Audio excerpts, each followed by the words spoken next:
It was my birthday, and I was really sad because my parents had no money to buy me presents.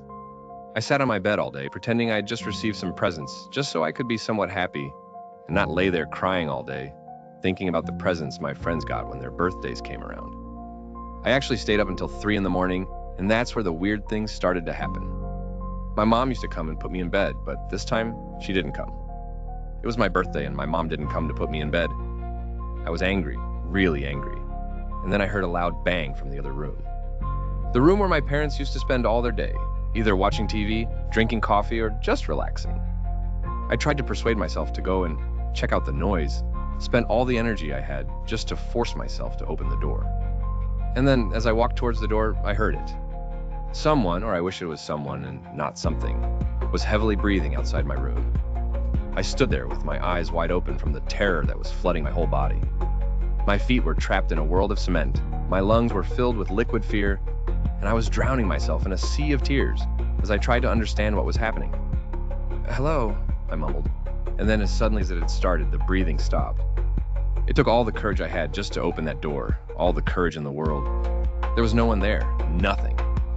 I then proceeded to walk down the hallway while trying to be fully aware of everything that was happening around me. I was so afraid my hands were shaking and I couldn't really breathe. I kept hearing sounds that my young brain misinterpreted as sounds coming from another world. A world where no one dares to go, a world of fear and evil. I couldn't take it anymore. My heart was racing. I wanted to see my parents. What had happened to my parents?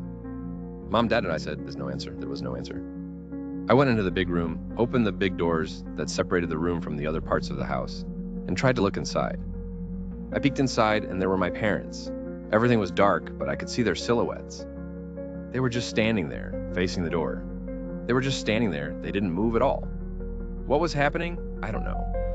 "Hey," I said while trying to find a rational explanation for the situation I was experiencing. Maybe they wanted to throw a surprise party for me. Maybe it was all a big joke. I then decided to turn on the lights. I thought that everything would be less scary if I opened the lights. If I could see their faces, then everything would be okay. Boy, was I wrong. I opened the lights only to find both my parents looking at the doors with an empty stare. No facial expression, nothing. Suddenly the room turned cold, their faces turned black. Tar was running down their faces, covering their eyelids, engulfing their lips, burning their necks. In a matter of minutes, they were completely covered with tar. It's as if they were motionless objects, black statues of a strange nature. I couldn't move, I was so frightened, and then it happened, the breathing started again. Only this time, it was right behind me. "I thought you'd enjoy your presents," it said,